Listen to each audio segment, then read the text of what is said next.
Welcome to the Federalist Society's virtual event. This afternoon, June 24th, we discuss the Supreme Court's decision in Mahanoy Area School District versus BL. My name is Evelyn Hildebrand, and I'm an Associate Director of Practice Groups at the Federalist Society. As always, please note that all expressions of opinion are those of the expert on today's call. Today, we are fortunate to have with us Professor Michael Dimino.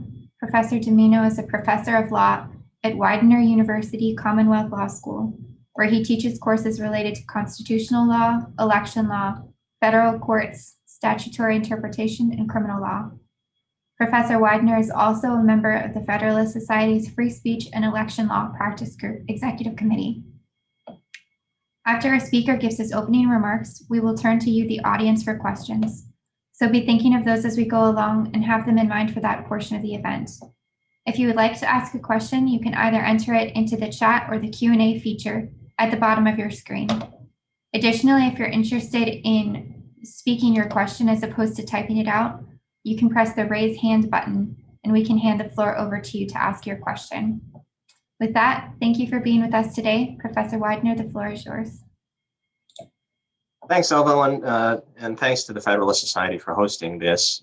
It's been my pleasure to be a member of the Society for some years now, and it's always a pleasure to be able to discuss new Supreme Court cases with interested members of the Society like you all. Thank you for attending. Let me add a little bit to the introduction that Evelyn just gave. If you are interested in asking a question about the decision, don't feel that you have to wait until I'm done with the introductory remarks. You're not interrupting at all by throwing something into the chat or raising your hand. I'm comfortable with that from my teaching now that I've done that for more than a year on Zoom anyway. So please, if there's an issue that you want to discuss, go right away and ask that in the chat, or if you think that some part of my discussion is unclear or needs further detail, please jump right in and ask your question through the chat. Most of you are already probably familiar with the facts of Mahanoy City versus BL, and so I'm going to summarize them quite briefly in the interest of getting to the meat of the Supreme Court's decision. BL was a high school student at a public school. She tried out for the cheerleading squad. She did not make the varsity squad as she wanted. She was offered a spot on the junior varsity team, and this displeased her, particularly as some younger students did get a spot on the varsity team. And she took out her frustrations by posting to Snapchat a vulgar post. She had a photo taken of herself with her middle fingers raised and a caption that read, F school, F cheer, F everything. The school eventually got a hold of this post. Some of her Snapchat friends who received the post brought it to the cheerleading coach's attention. Ultimately, it got to other school officials' attention. And the coaches of the cheer team, with the backing of the school, decided to suspend her from cheerleading for a year. She apologized. She appealed the suspension, but the suspension was affirmed. And so she then challenged the suspension in court. The Middle District of Pennsylvania and the Third Circuit ruled in her favor. And the U.S. Supreme Court just yesterday also ruled in her favor by a vote of 8-1. Now, the chief area of controversy in this school speech context, particularly this one that raises questions of the school's ability to regulate off-campus speech, is the conflict between these two values. On the one hand, we have an interest in protecting individuals' free speech, and young people, whether they're students at public schools or not, have a right to free speech.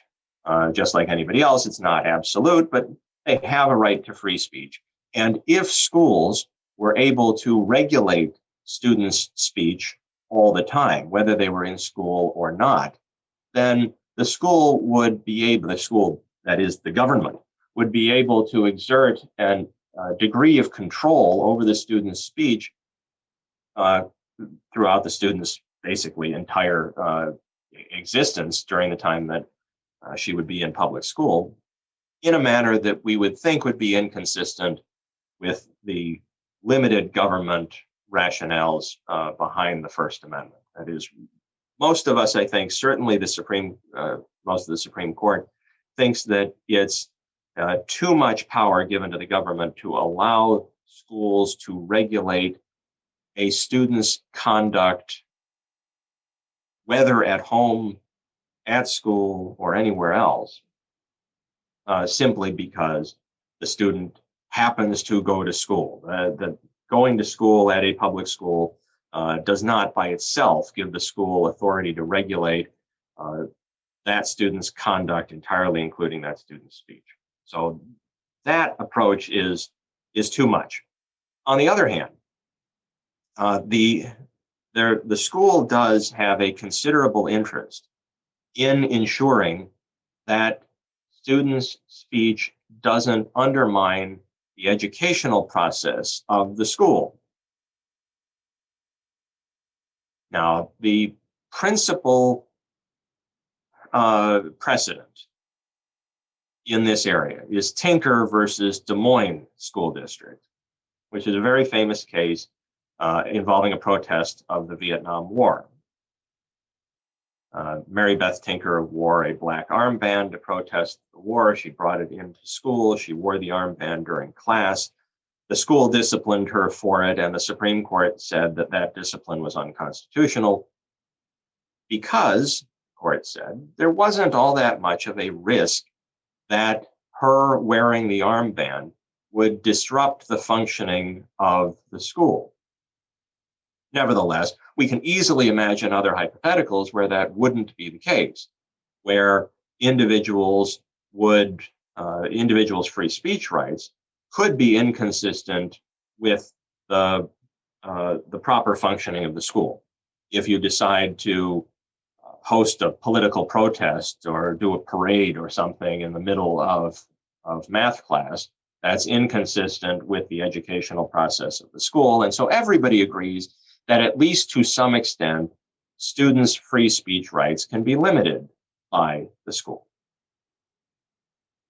And so the Third Circuit thought it came up with a fairly bright line test that would distinguish the kinds of student speech that could be regulated by the school from the kinds of student speech that couldn't. And the Third Circuit's test was basically, is this speech occurring on school grounds or as part of a school function or not? So the school was able to regulate speech at school, but not regulate speech at home. The school district argued to the Supreme Court that that standard was improper, that it failed to give schools adequate authority, primarily because of this, that from the school district's perspective, it doesn't matter where the speech occurs, where it is made, from where the speech is posted to the internet. That doesn't matter.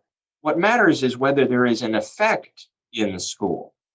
And the school district said that speech that occurs off of school grounds can have a deleterious effect on the educational process in the school. For example, insults, bullying, harassment, that kind of thing that occurs on the playground or at the bus stop, that can have an effect on the bullied or harassed student's ability to perform well in school.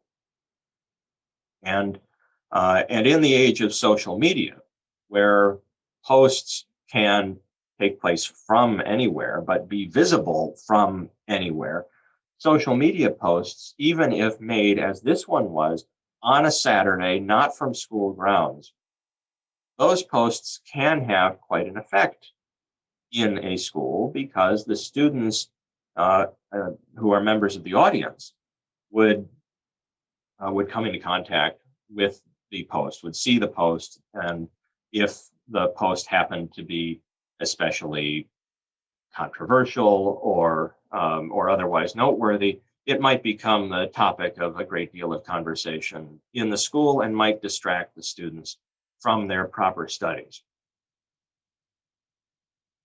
So that's the essence of the debate, the various positions of this case, at least stated at its extremes, are plaintiff's position, the student's position that you have no right to regulate my speech when I'm outside of school, or at least not participating in a school-sponsored function, not on a field trip, not at a sporting event, not on school grounds itself.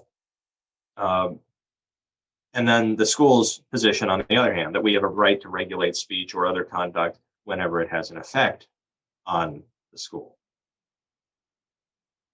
We got a question on the chat. The question says, does this opinion give any hints whether the case might have come out differently if BL had engaged in what might be called hate speech? And if so, might the case be interpreted as reflecting changing societal norms regarding what is considered obscene rather than any foundational principle of First Amendment law? The court gave an oblique reference to something like that. First, the court has defined obscenity quite narrowly. Obscenity, for constitutional purposes, is hardcore pornography and would in no way refer to the kinds of profanity that we might refer to as obscene speech. So even though we might say that, colloquially, we might say that her speech involved an obscenity, it is not obscenity in the constitutional sense, and I don't see that the court will expand the definition of obscenity to include hate speech or other kinds of insults. Likewise, it's really hard to fit this post into the fighting words doctrine, for example, because it's not directed to any person in particular. It's not sent to an individual person. It was posted in a social mass media kind of way. It was distributed to a bunch of people. So it's hard to consider it fighting words. It's also inappropriate to consider this particular speech as a threat, although we can, again, imagine situations where students' speech, either on social media or elsewhere, might be considered a threat, and that obviously would be constitutionally unprotected.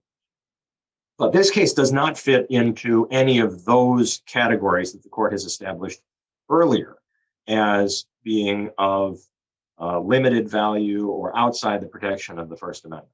Now, about the question's reference to hate speech. Hate speech is not one of those categories that has limited or non-existent First Amendment protection.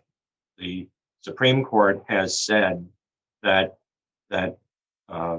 speech is protected even when, and perhaps precisely when, it offends. And speech that is made in strong terms, offensive terms, is just as protected as speech that is polite. So there is no category of hate speech that is unprotected or lesser in protection than other kinds of speech. That said, the court did suggest that there might be some opportunity for schools to regulate speech, students' speech, if it had a more direct effect than this speech did on other students. Tinker suggested that student speech that interferes with the rights of other students could be penalized. And the Supreme Court in this case suggested that, quote, serious or severe bullying or harassment targeting particular individuals, threats, unquote, could be the subject of school discipline. Now, some of that might fall into a category of hate speech if you wanted to try to come up with a definition of it. But that's as close as the Supreme Court got here. The Supreme Court did not say that the case would have come out differently if there was hate speech. It didn't suggest what that might mean, even if there was such an exception. So the basic answer to that question is no. The Supreme Court didn't give many hints about what would happen were the facts somewhat different. And that brings me to a major point before I get to the next question. The courts, what did the courts say? What did the court decide? What were the court's rationales? What did the court say about the future? The court ruled 8-1 in favor of the student and said that the school district's attempt to punish BL for this speech was unconstitutional. The court did not, however, come up with a clear rationale as to why that was, why the school district's punishment was unconstitutional.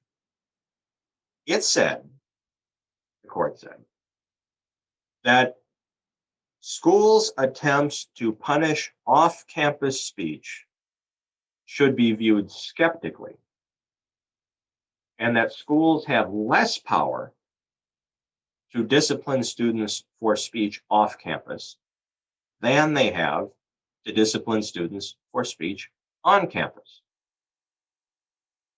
Less power, but not no power. The court explicitly rejected the Third Circuit's idea that the school district's power to regulate student speech should be limited to the school, campus, and school activities. Instead, the court suggested that some schools, in certain kinds of factual situations, the schools would have authority to regulate off-campus speech, but that would be rare. That courts should be hesitant before allowing school districts the authority to regulate off-campus speech, but there might be some times where it was appropriate to allow it. The opinion was written by Justice Breyer, and so the lack of a clear rule coming from this case would not be a surprise to those of you who are familiar with his jurisprudence. He likes to decide cases very narrowly in a very fact-specific kind of way. In great contrast to someone like Justice Scalia, Justice Breyer tries to get away from establishing clear rules. And here he is successful in that effort. He writes an opinion that announces that the punishment in this case is unconstitutional, but he says very, very little about how to resolve future cases. He does give 3 reasons why he thinks that student speech off campus should, generally speaking, not be regulated by schools.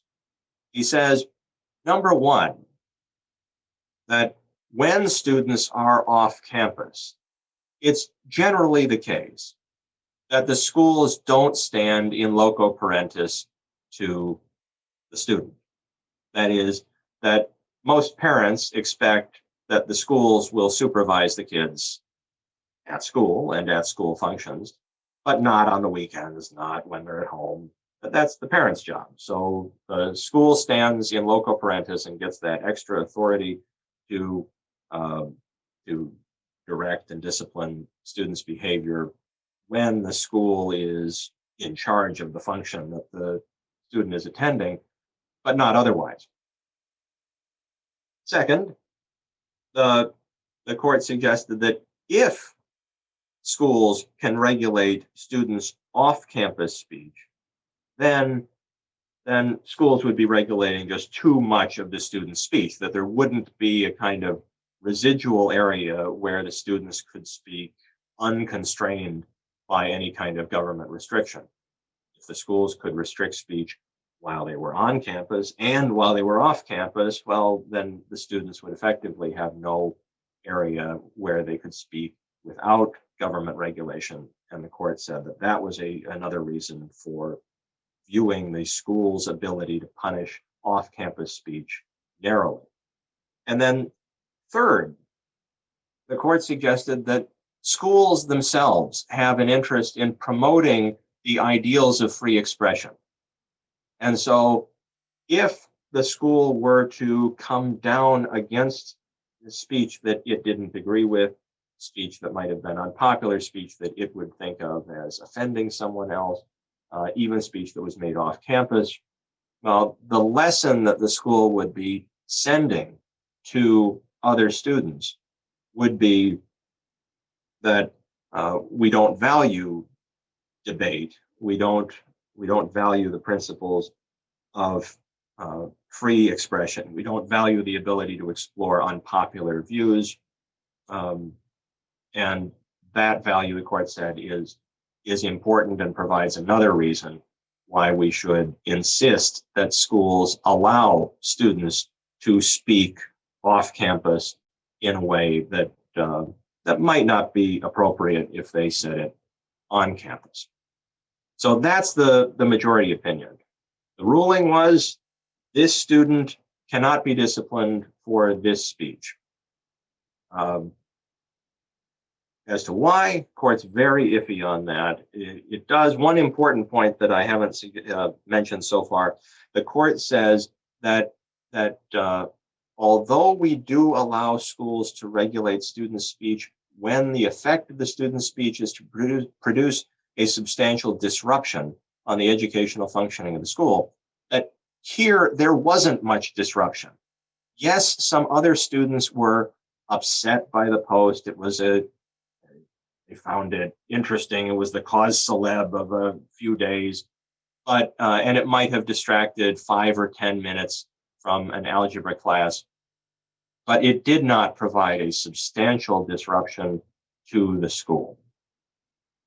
If there were a substantial disruption to the school, I think there is a decent argument that this case doesn't preclude the school from disciplining students for that kind of speech. So there's still going to be a ton of these student speech cases where the results are going to be in question. For example, these bullying kinds of issues. If the student A insults student B and makes student B feel bad, can the school punish student A? And does it matter what kind of insulting speech it was? Does it make a difference whether the insulting speech is because as Justice Sotomayor suggested in oral argument, that you, the insulted student, are just so ugly that that you should die? I think that was her hypothetical. Doesn't matter if it's insulted on the basis of race or ethnicity. Doesn't matter, to take another suggestion from the opinions in this case, a claim that a different student has a sexually transmitted disease, or do any of those kinds of things allow the school district to regulate the student speech when that occurs off campus, either in regular speech, that is the way we used to refer to speech, speaking off campus, or on a kind of social media post or something like that. And then there are similar cases that we might suggest based on people taking offense at other people's conduct. It seems pretty clear. Court, again, is very vague on this, but it seems pretty clear that the court will not allow a school district to punish a student for off-campus speech simply because someone is offended by the speech. So if a student off campus on his own social media page posts a Black Lives Matter or Blue Lives Matter post or whatever, posts a Confederate flag picture on his own social media page, and somebody else at school is offended by that, I think it's fairly clear that does not provide authority for the school to punish the speech. Had the same speech occurred on campus, the result may well be different. But I think it's pretty clear from this opinion that the school does not have authority to regulate off-campus speech, particularly that speech that deals with political, religious, social commentary, kinds of valuable speech, what the court would call speech on a matter of public concern. Any of those kinds of matters, I think, would be constitutionally protected, even if someone at school was offended by those posts, and as a result of taking an offense, there was some kind of disruption at school. Now, I should say a word about Justice Alito's concurrence and Justice Thomas's dissent, but I'll be brief. Justice Alito's concurrence is not a concurrence in the judgment. It's a concurrence in the opinion of the court. He was joined by Justice Gorsuch, so both of them agreed with the Breyer opinion and wrote separately. The chief point of Justice Alito's opinion seems to be that he views this doctrine as tied to an implicit or explicit consent on the part of the parents for the student's speech to be limited. Let me say that in a different way. That for Justice Alito, the schools should be able to regulate students' behavior, including students' speech, when it's reasonable to think that the student's parents are giving permission to the school to regulate the student's behavior, including the student's speech. And Justice Alito says, well, it's quite reasonable to think that if you send your kid to a public school, you are giving the public school permission to make sure that that kid doesn't speak out of turn in class. It's quite reasonable to think that when you send your kid to a public school, you're giving the school permission to regulate that student's speech on the playground or in field trips. It's quite reasonable to think that if you send your kid to a public school and he has to do homework or he has to do an online lesson, that the school would be able to punish the student for cheating on that online lesson or on that homework or whatever, regardless of where that occurs or regardless of whether that the cheating or misbehavior happens to involve speech. However, for Justice Alito, he says that this case, given that the speech occurred well off school grounds on a Saturday with no real connection to the school, and didn't even the speech wasn't even targeted at the school or at any particular school personnel. It just expressed displeasure about the school. Justice Alito says it's unreasonable to think that the parents would have given the school permission to discipline their kid for this speech that occurred off school grounds and only involved the school to the extent that the subject matter of the student's criticism related to the school. Justice Alito and the court both discussed some arguments that the school district had raised for reasons why the discipline in this case should have been allowed. There were three primary arguments. The court and Justice Alito reject all three of them. The first one was that this is vulgarity. After all, we have an ability to teach students good manners and good behavior and discipline students for behavior that is inappropriate. So this wasn't just criticism, it was a vulgar criticism, so can't we punish a student for the use of vulgarity? The court and Justice Alito say, well, even if that's some legitimate interest here, you're not really doing that. You're not making any attempt to stop kids from swearing. You're not doing it in any kind of systematic way. You're not doing it, as far as we can tell, against anybody other than BL. So this wasn't part of a policy that we're not going to let you post swear words or say swear words. This was a policy, to the extent it was a policy at all, directed at her, and people took offense because of the criticism, the substance of the criticism against the school and the school official. Second, the school suggested that we should be able to discipline BL for this speech because of the risk of disruption, but the court and Justice Alito said there wasn't any disruption here, or at least there wasn't nearly enough disruption to allow that exception to come into play. For the student's speech to be limited on the grounds that the speech would cause a disruption in the school, there has to be much more of a risk of disruption than the students are going to talk about this and they're all going to be distracted from their studies for a few minutes. That's not the kind of disruption that the school is talking about. Perhaps a kind of a fight or a much larger disruption might qualify to allow the school to limit some speech, but nothing approaching that was present here.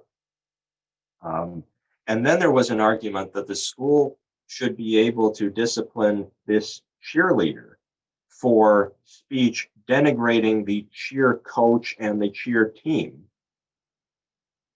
in order to promote team morale. And if you have a cheerleader who is making a post undermining the team, then that undervalues the team. And then the school has a legitimate interest in stopping a participant in the team from denigrating the team. The court and Justice Alito suggest, well, that might allow some discipline. However, a year's suspension for this kind of post seemed not really directed to that goal, and it was conceivable that if a school wanted to protect its team morale by imposing a kind of across the board rule that you voluntarily decide to come onto the cheer team, and therefore we can restrict your conduct as it relates to the cheer team, that might be okay. But the school district here didn't have and didn't enforce any policy like that. And the court also mentioned that there doesn't seem to have been much of a harm to team morale caused by this. The post was not made on broadcast media, for example. The student didn't take a billboard out. The student didn't denigrate the team at the school's football game or something like that. She just showed frustration to whoever it is who got her Snapchats. And so the risk to team morale wasn't really present on these facts. A word about Justice Thomas's dissent. Consistent with past cases, Justice Thomas views the school's authority over school children very broadly. This is a view that is not shared by anybody on the rest of the court, but he views the school as having in loco parentis authority, including a significant amount of authority when the speech occurs off campus. In Justice Thomas's view, the appropriate question is whether the speech, the off-campus speech, has, quote, a proximate tendency to harm the school, its faculty, or its students, or its programs. A school can regulate speech, he says, when it occurs off campus, so long as it has a proximate tendency to harm the school, its faculty, or its students, or its programs. And in his view, this speech did because it denigrated the cheer team and the school, and because it insulted the school, that allowed the school to impose discipline for it. All right, a couple more questions are in the queue. If you have any questions to ask, you can add yours to the list or put your hand up. If you don't know how to put your hand up, just get the list of participants. Click on participants at the bottom of your screen, and then the list of participants should appear on the right, and you can raise your hand. That's a button at the bottom of the list of participants. Question, if an obscene gesture is protected speech, why isn't the creation of a custom-made cake for a special occasion, for example, a same-sex marriage, protected speech? I'm not sure that the Supreme Court has said that the creation of a cake isn't protected speech. It may well be. The court has not decided that question definitively yet, but the court has decided for 100 years that some aspects of symbolic expression, some actions that are understood to have a communicative impact, are constitutionally protected. The first case in this line, I believe, is Stromberg versus California, where someone waved a red flag and the Supreme Court said that that's speech. It is the equivalent of saying, I agree with the ideology represented on this flag. Waving an American flag is protected speech. I believe in the ideals represented by this flag.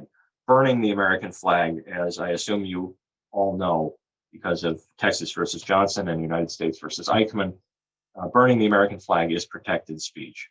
Message is equivalent to, I disagree with the values represented by this flag. So the fact that an obscene gesture or some other kind of symbolic expression may not take the form of words, that doesn't mean that it's not constitutionally protected speech. Speech in the constitutional sense refers to expression, communication, so it doesn't matter whether someone's giving the okay sign, the thumbs up sign, or some other kind of non-verbal way of communicating. That is constitutionally protected speech unless it falls within one of the court's exclusions.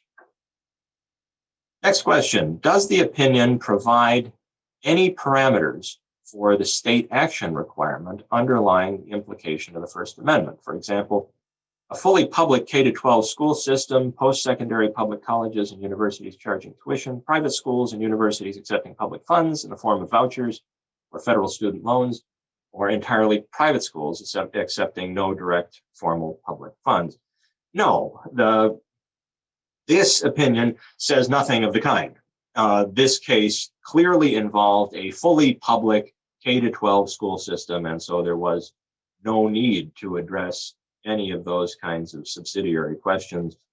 The court, I think it's fairly clear from other established doctrine that state action is required and that a purely private system, a purely private school or school district would have authority to discipline students for speech, whether on campus or off, would have much greater authority than would a public school. I think largely it's the state action doctrine that you mentioned. Practically, it's also related to the fact that you have a choice about whether to go to the private school. Private school says we have stronger speech restrictions than the public school, but you don't have to go here. If you don't want to follow our rules, go to the public school, then someone who chooses to go to the private school anyway can buy into those rules. But the state action doctrine would make that argument, I think, superfluous. Now, it did show up that that kind of voluntariness argument showed up a little bit in this case in Justice Alito's concurrence and even a bit in Justice Thomas's dissent, oddly enough, where Justice Alito says students don't really have a choice about whether to go to school. We have mandatory school attendance laws, and even if some students can go to private schools, that 90% of kids go to public schools, whether because they can't afford to go to somewhere else or because they want to go to a public school. But they don't have a choice of not going to school at all. And maybe practically they don't have a choice of going anywhere but the public school. So for Justice Alito, it's improper to allow the schools extra authority on the ground that these kids are are choosing to go to the public school, because they're not. The choice isn't free. They're not allowed not to go to school, and they may not have much of a choice about going somewhere else. For Justice Thomas, he sort of suggested that possibility, and he said, it is possible to think that public schools' authority might be limited because school attendance isn't really voluntary. But prior decisions of the Supreme Court haven't rested on that ground, and so I'm not going to explore it more. But he might, I don't know whether this represents kind of softening of his position or a willingness to reconsider it in the future, or an understanding that he's not likely to persuade a majority of the court to his view that schools have considerably broader authority to regulate speech than the rest of the justices think. So I'm not quite sure what's behind his argument there, but it does suggest that even he would be somewhat open to the argument that we can't, that there's a problem with forcing students to go to school and then saying, well, because you're going to school, we can restrict your speech. Even in other areas of First Amendment law, where we have the so-called unconstitutional conditions problem, it's generally seen as a problem to offer a benefit to people on the ground that they waive their First Amendment rights. Here, we're not offering much of a benefit. We're just demanding that they do something and then say, because you've complied with our law, you're subject to even further restrictions. All right, well, I will take a minute or so to wrap up my remarks. And then, but if anybody has any further questions, I'm happy to discuss them some more. So what's the bottom line in this case? The court says that that speech that occurs off campus is less likely to be regulated. The school's power to regulate off-campus speech is less than the power that the school has to regulate on-campus speech, but it's not really clear about how much less, and it's not really clear about what the situations are in which that speech, off-campus speech, could be regulated. This case, I think the court viewed it just as too easy a case, that the facts of this case were so stark that the speech not only occurred off campus, but didn't have much of an effect at all on the school. And I think in that, because of that context, the court said, let's just deal with this case. Let's get the right answer in this case, and let's refrain from creating a clear rule that we might regret when the next case comes down the road. So I think that this case doesn't tell us very much, but it does take a step in the right direction to say that merely because speech has an effect on a school, or might conceivably have an effect, that's not a good enough reason to regulate speech. And merely because some other student might be offended by a student's speech off campus, that doesn't provide a good enough reason to regulate that speech to have the school district regulate the speech. Beyond that, I think we'll have to wait for the next case to figure out exactly what the doctrine will look like. Again, thank you very much for your attention. Thank you for the opportunity to speak with you this afternoon. I enjoyed it, and I look forward to the next time. Thank you. And on behalf of the Federalist Society, I want to thank our expert, Professor Michael Dimino, for the benefit of his valuable time and expertise today. And I want to thank our audience for participating and sending in your questions. We welcome listener feedback by email at info@fed-soc.org. As always, keep an eye on our website and your emails for announcements about upcoming teleforum calls and virtual events. And we do have an upcoming webinar this afternoon at 4:30 to discuss the Supreme Court's yesterday's decision in Lange v. California. Thank you all for joining us today. We are adjourned.